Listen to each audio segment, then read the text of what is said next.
Understanding Nursing Home Sexual Assault Cases. Stick around.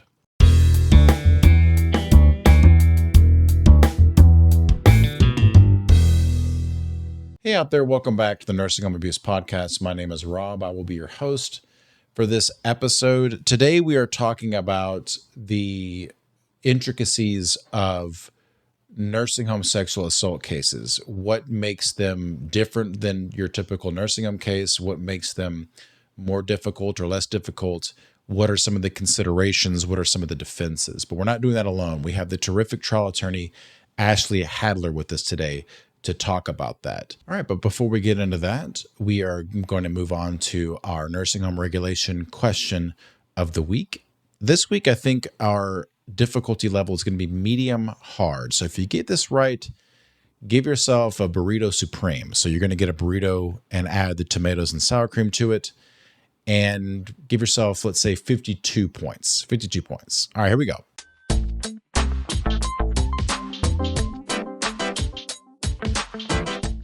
Under 42 USC 483.10J4, the nursing home must provide a written decision in response to a resident's grievance that includes the following. A summary statement of the resident's grievance and steps taken to investigate the grievance. B, a summary of the findings made by the nursing home and whether the nursing home confirms the grievance. Or C, all of the above.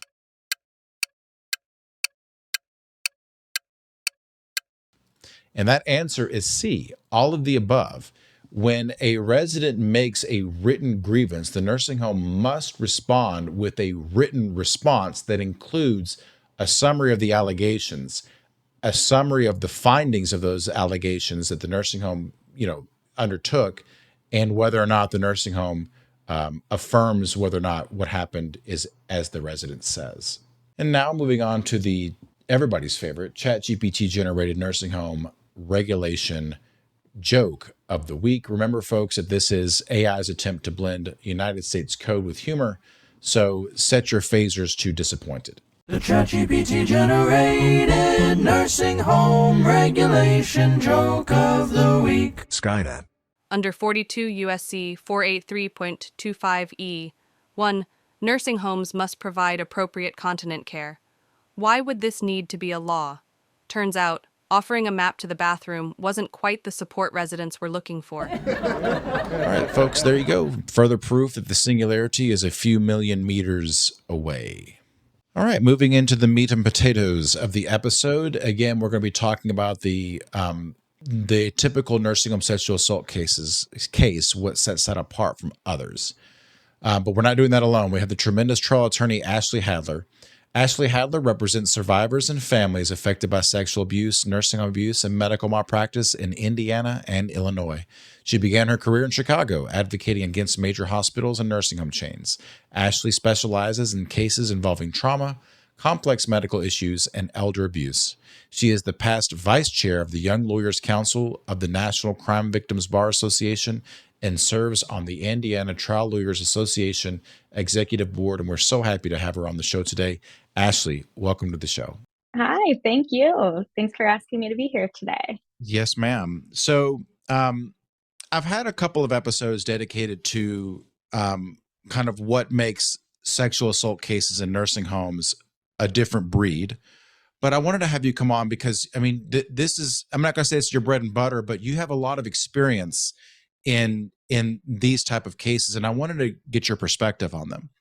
And kind of the first question that I would have for you is, what are you as the attorney looking for in whether or not you're going to take on a particular sexual assault case in the nursing home? Kind of what are your variables? Mm-hmm.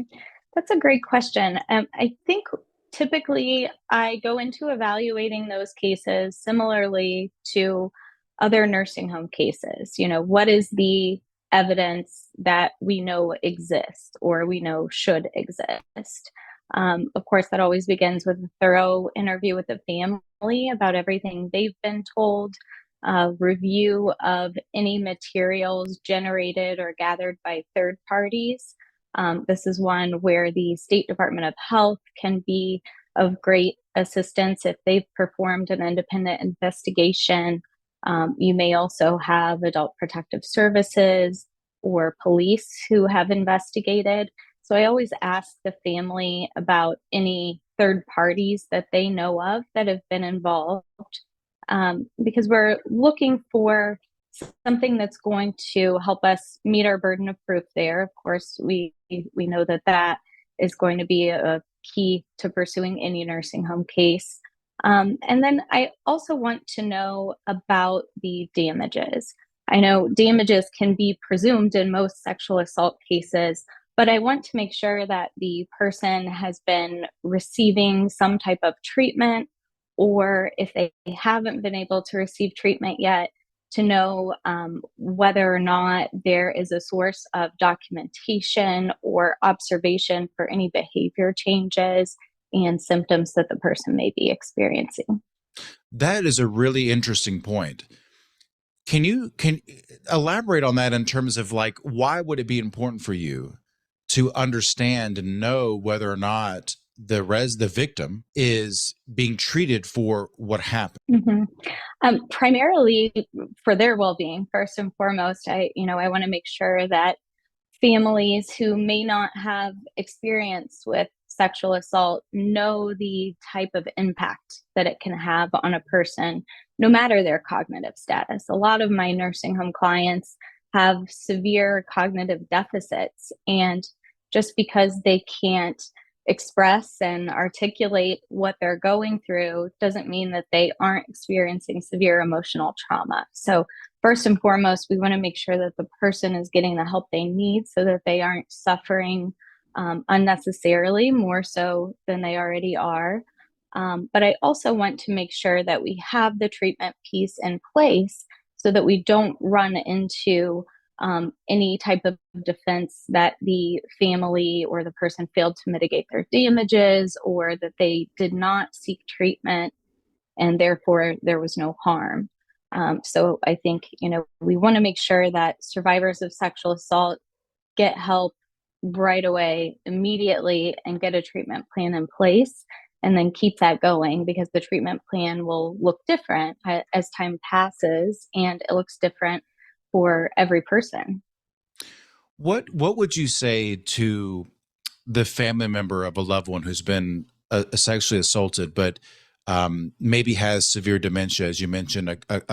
There's a issue with mental status, and they would not be a candidate for therapy. They would not be a candidate for any type of psychoanalysis or that type of thing. What do you say to that family member that says, I can't do anything? Like what can we do in that situation? And how would we defeat the argument that this individual, although it was atrocious what happened to them, they're not injured because they would not have the cognitive capacity to be injured? Mhm. And that's interesting. That's actually a something that my partners and I addressed in a case that was set for trial just a few months ago. And we depend very, very heavily on experts in the field, expert psychologists, forensic psychologists, neuropsychologists if the person has severe cognitive deficits. And there's a lot of literature out there at this point that shows that effect and can help to combat the idea that just because a person has memory problems that they aren't experiencing trauma. So I would say to a family member, just because someone is not a candidate for talk therapy, and that can be true, of victims of any age. Talk therapy may not be useful to someone at certain points in time, but certainly getting in touch with their primary care physician, talking about anxiety medication, depression medication, something for insomnia, if that's an issue, making sure the person is receiving what they need acutely in that moment to help them manage those severe symptoms, and then talking about other types of things to help them cope. Would it be better for them to move to a different facility? Are there environmental triggers? Are there other triggers that we should know about based upon the gender of the perpetrator, the age of the perpetrator, physical characteristics? How can we make sure that we are getting a plan in place to protect them from what they're already suffering and then prevent their exposures to things that are going to trigger them and bring back these painful memories. You mentioned the perpetrator. What would be your perspective on maybe some of the primary differences between when the perpetrator is another resident or when the perpetrator is actually a caregiver at the nursing home? Depending on the law and the state where the act occurs, there can be tremendous implications to that. You have different causes of action that you're thinking about when it's an employee versus some other third party, whether it's another resident or a vendor, a family member of another resident in the building who just happens to be visiting. So, from a legal perspective, you're thinking about, is this negligent hiring? Is this negligent supervision? Are we just looking strictly at vicarious liability if it's an employee? And if you are, is a nursing home a common carrier in your state? I practice primarily in Indiana and Illinois. And here in Indiana, it's established by Indiana Supreme Court precedent that nursing homes are common carriers. So for those cases, if we have an employee or an agent who assaults someone, they are in the course and scope, and the nursing home is responsible from a vicarious liability standpoint. If we are looking at another resident or someone that the facility does not employ or have an agency relationship with, then we're thinking about something more in the medical malpractice context for failing to supervise the injured resident. So, you're looking at different burdens of proof. You're looking about potentially different administrative procedures you have to go through, different causes of action, different availability on elements of damages. So that it's a pretty detailed analysis depending on the facts and circumstances of the assault. That's interesting about the vicarious liability in your jurisdictions. So it wouldn't be a part of your analysis necessarily the amount of notice that the nursing home would have with respect to either the resident's propensity to commit these type of acts or the employee's background. I guess it almost wouldn't matter in those jurisdictions that they have notice or no notice, that if they are doing something, if the employee is doing something, then they're liable through vicarious liability. It doesn't matter if they don't have notice of it. That's interesting. Yeah. Okay. Mm-hmm. Now, walk me through then if it's a resident that is the perpetrator. What are you looking at in terms of? I'm assuming that you get in their litigation, you would get their records. Their nursing home is gonna argue that we had no idea. So what are you looking at when the perpetrator is as a resident, and you're wanting to establish that the nursing home should have been on notice that this could have happened? Mm-hmm. Yeah, I think those become more difficult because, as you mentioned, you do need to find notice. So, there are typically two times that I've seen this happen, that two common circumstances, I should say. And the first is that you have a very newly admitted resident who should have been under a 72-hour watch or, some period of time where they are under close supervision until the staff learns what's their baseline, how do we need to care plan this person. So if you have someone newly admitted who comes in and assaults right away, you may not have noticed that they were going to do that, but then you can fall back on the federal regulations, state regulations, and standard of care that, within those 72 hours, you should be closely monitoring to find out what you're dealing with. And then the second circumstance is you have someone who's been admitted for a period of time and then an assault occurs. And in those circumstances, typically, even if the nursing home won't have evidence or notice that the person has assaulted someone previously, they will have some knowledge that, this person has other types of acting out or other behaviors that should cause them to be closely supervised. There are other medical conditions that this person probably has, or other behaviors that the staff would have noticed that will cause them to need to supervise that resident closely. And I would say you also need to look closely at the needs of the resident who was sexually assaulted, because those people are typically vulnerable, and there's a reason that the perpetrator has chosen them to assault. So, because of those vulnerabilities, they probably required a heightened level of supervision as well. So, you could look there to see if there were any failures in regard to the failure to meet a care plan need of the resident who was sexually assaulted. It sounds to me that the typical sexual assault case in a nursing home is extremely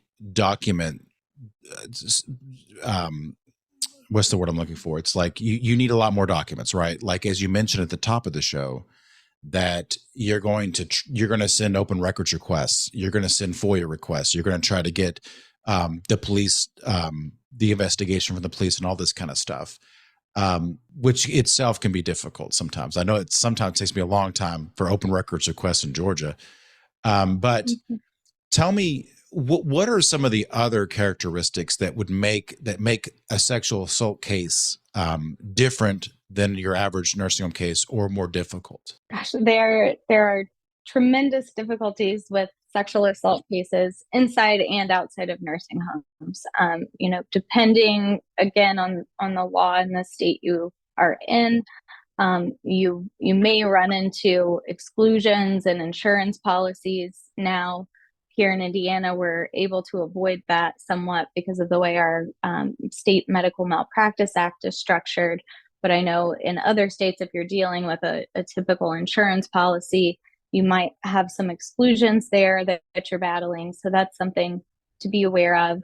And like you said, it is incredibly document intense. And I think one issue that we may run into frequently is that evidence has not been preserved. And sometimes, the failure to send the resident out to receive a sexual assault nurse examination, or any other evidence collection, collecting clothes, collecting bedding, collecting photographs and statements, interviews with witnesses, those things are frequently, in my experience, avoided by the nursing home. And so sometimes my burden of proof becomes a little more difficult on the straightforward allegations that you and I have discussed throughout the show.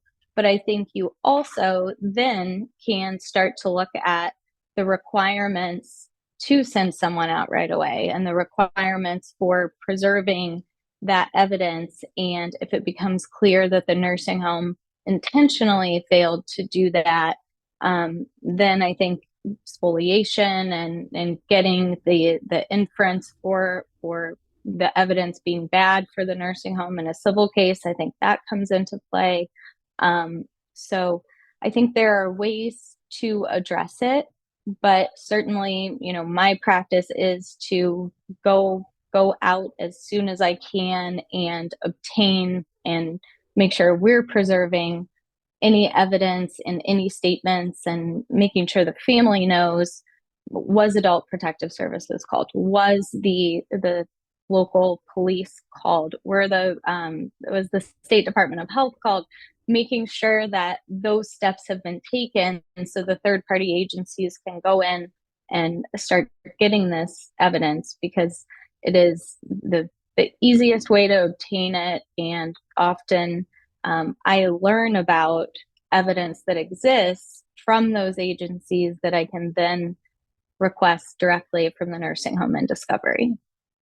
It almost seems like the nursing home in these situations is incentivized not to create documents, not to send the victim out because of what you just mentioned. Like it makes your job, it makes the investigator's job that much more difficult.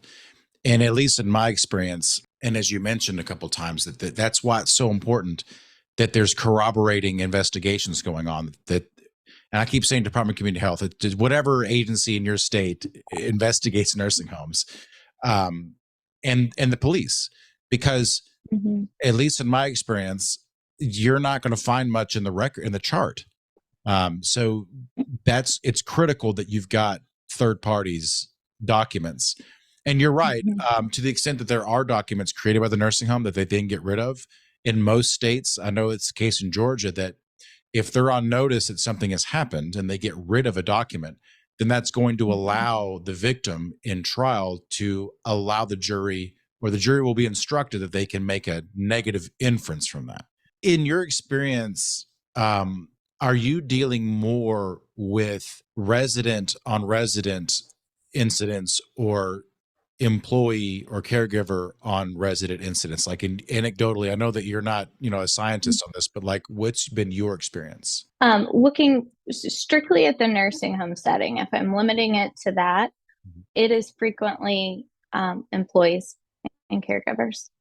The vast majority of resident on resident sexual assault that I see is in inpatient psychiatric hospitals, other residential settings that are not necessarily nursing home. But I think in my experience, it is typically an employee of the nursing home who is the perpetrator.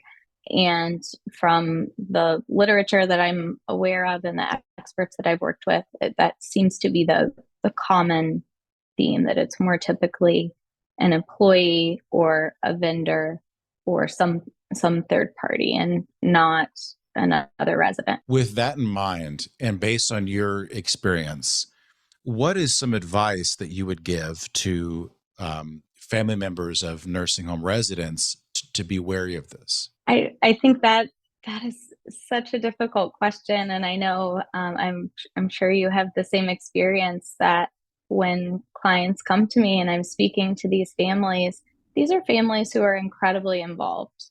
They're families who have been visiting, who know what's going on, who have phone calls with their loved one regularly, and it still happens. Some of my most dear clients have met the perpetrator, recall the perpetrator coming in and out of the room, bringing coffee, bringing desserts, and gave the person the benefit of the doubt, because that's what we want to do. So I think, there's nothing in that regard. We should be able to trust that the nursing home has performed the proper background checks and is supervising their employees. But I think, you know, doing all of those things, being involved, being there, speaking to other families, I think it's helpful to speak to other families, see what they're observing, and kind of getting involved in comparing notes in that way is useful. But the biggest thing would be if there are behavioral changes, if a person is typically very warm and affectionate and they withdraw, or if the person typically has good hygiene, likes to shower, likes to get dressed, likes to, get out and go to the activities at the facility, and now they don't want to. Or, the other direction, if the person is typically not affectionate and becomes overly affectionate or has sexualized behaviors, if anything changes, I would not discount that as something that is a deterioration of a mental condition or something associated with aging or cognitive impairment. I think then I would look into it, and I would always encourage families um, to have their antennas up if something like that occurs. Well said. Ashley, thank you so much for coming on the show and sharing your knowledge with us today. Thank you. It was a pleasure. Well, folks, I hope you found this episode educational. If you have any ideas for topics that you would like for me to discuss on the show, please let me know. If you have any suggestions for people that you would like for me to talk to as a guest, let me know that as well. New episodes of the Nursing Home Abuse Podcast come out every single Monday, wherever you get your podcast from, as well as YouTube and our website, nursinghomeabusepodcast.com. And with that, folks, thank you so much for viewing, and we'll see you next time. Thanks for tuning in to the Nursing Home Abuse Podcast. Nothing said on this podcast, either by the host or the guest, should be construed as legal or medical advice, nor is intended to create an attorney-client relationship between the host or their guest and the listener. New episodes for now are available every other Monday on Spotify, Apple Podcasts, or on your favorite podcast app, as well as on YouTube and our website, nursinghomeabusepodcast.com. Again, that's nursinghomeabusepodcast.com. See you next time.